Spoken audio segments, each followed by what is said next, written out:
Welcome to today's video, Mastering Ideal Gas Calculations with Miss G. Hello there everybody, welcome to today's video on Mastering Ideal Gas Calculations. Now the first thing we need to understand is what is the ideal gas equation, what are the different components of the ideal gas equation, and fundamentally what units do each of the variables need to be in when we do ideal gas calculations. So this is the ideal gas equation, PV equals nRT. That should be written in every single calculation that you do and then rearranged accordingly for whatever of those 5 things it is that you are trying to work out. And I'll go through some examples of that in a moment.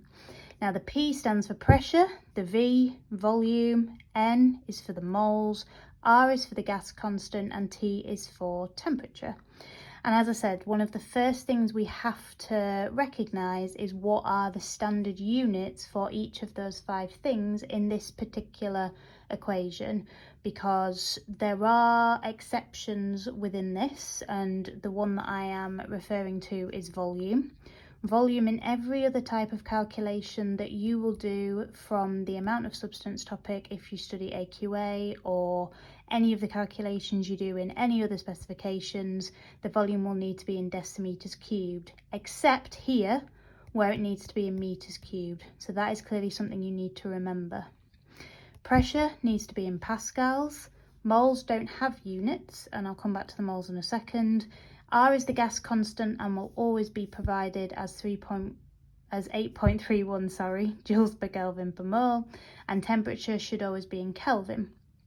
Now, one of the things that they love to do with ideal gas calculation questions is give you values in the wrong units, purposefully, to see whether you can convert between your units. So pressure might be given to you in kilopascals. If it is, you need to convert it into pascals by timesing by 1,000. Volume could be given to you in either centimeters cubed or decimeters cubed, and you would need to convert accordingly. If it's centimeters cubed to meters cubed, it's divided by 1,000,000. Decimeters cubed to meters cubed is only divided by 1,000. And then temperature needs to be in Kelvin. It will be given to you in degrees C a lot of the time. To convert to Kelvin, we add 273 to whatever value we have in degrees. Now, the other thing they might do is, rather than give you the moles, is they might give you the mass and the MR. So they might link in 2 different equations here, whereby the first step would then be you calculating the moles from the given mass and the MR. And then once you've got the moles, you can then put that number into here and rearrange the ideal gas equation to get the unknown value. Alternatively, you could use the P, the V, the R and the T to work out the moles, and then you could be asked to use the moles and the MR to get the mass, for example. I'm going to showcase a few examples now so you can see how you might be asked about the ideal gas equation and what kind of calculations you might be asked to do. But that is the first thing we have to know and commit to memory, I suppose, is what does the P, the V, the N, the R and the T stand for, and what do our units need to be for pressure, pascals, volume, meters cubed, temperature, Kelvin. Okay, so here is what one particular type of ideal gas calculation might look like. So the question says, what is the mass of oxygen that occupies a volume of 225 centimeters cubed at 100 kilopascals and 35 degrees C? So what I have done first and foremost is I've written my P, V, N, R, T down the side, and then I've written in what values I've got in the question. You would be provided with the gas constant, I just haven't chosen to write that as part of my question here, but do not worry, that will be provided. For those of you studying AQA in the question, if you are studying OCR, it is in your data booklet. What I have then done here, which is what I like to do with any calculation, is I've done all my conversions before I've gone ahead and tried to work out an answer. So I know my pressure needs to be in pascals, so I've converted it as such by timesing by 1,000. I know my volume needs to be in meters cubed, so I've converted it as such by dividing by 1,000,000.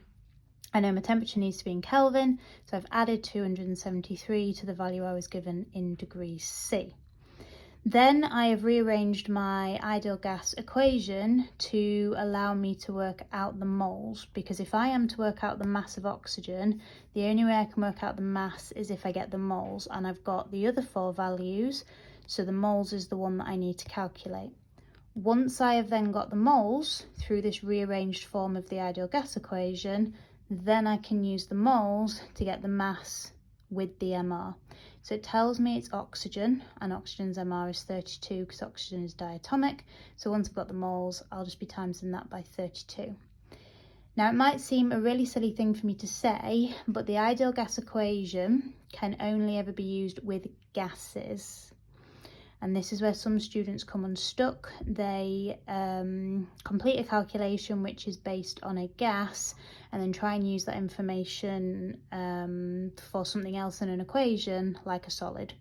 That's the next style of question I'm going to do, but just bear in mind that the only time we can ever use the ideal gas equation is if we are dealing with gaseous substances.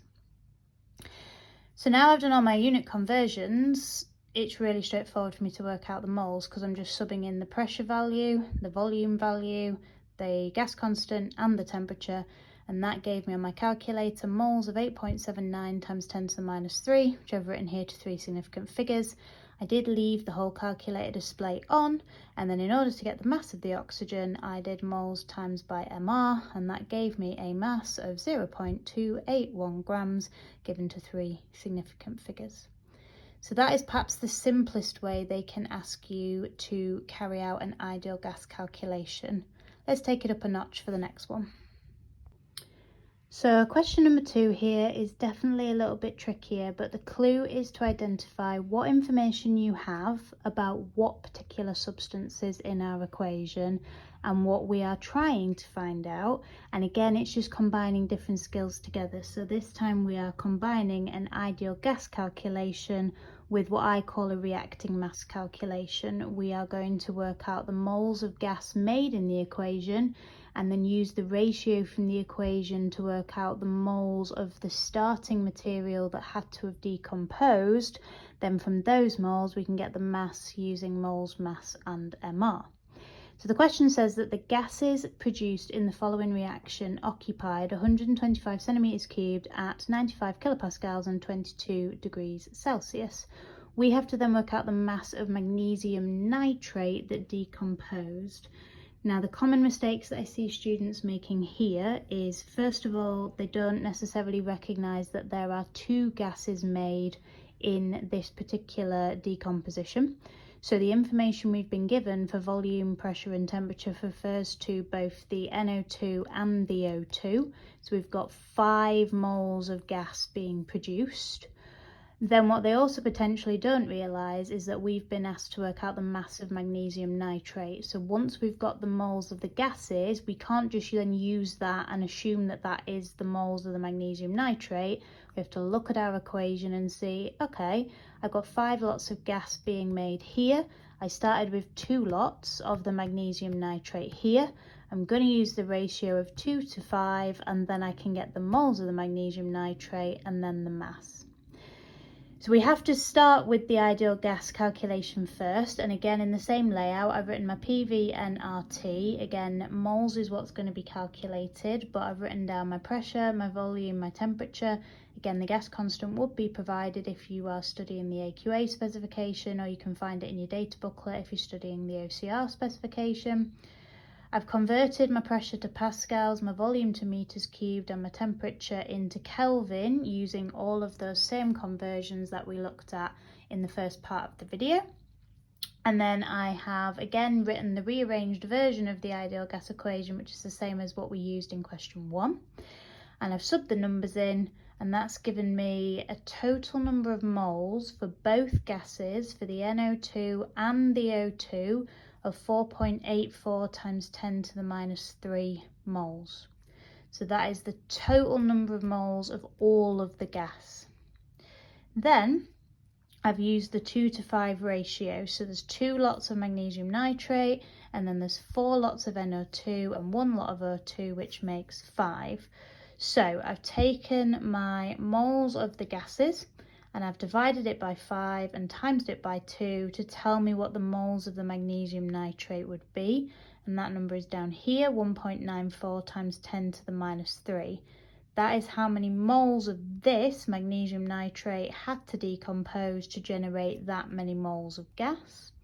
The question is asking us to work out the mass of the magnesium nitrate, so then I need to convert my moles into a mass by timesing the moles by the MR, which for magnesium nitrate is 148.3.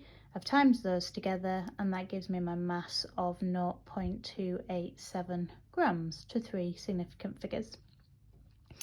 So that is a trickier question, but again, when broken down into its component parts, should be accessible. We just need to remember that all of the information provided about pressures and volumes and temperatures refers to gases, because these are values that enable us to do an ideal gas calculation. But then we may need to use that information to work out something about another species in our equation which is not a gas. So that then relies on other calculation skills, in this case mole ratios, and then we can use the moles, mass and MR equation, which we do so often see used in conjunction with our ideal gas calculation. Hopefully that's been helpful, but if anybody has any questions at all, please do not hesitate to reach out on any platform. You can find me on YouTube, TikTok, Instagram and Facebook, or you can visit my website missgtutoringandresources.com, and you can drop me an inquiry through the inquiry form on my contact page. Hopefully that's been useful. Thank you so much for watching. Thank you so much for watching. I hope you found it helpful.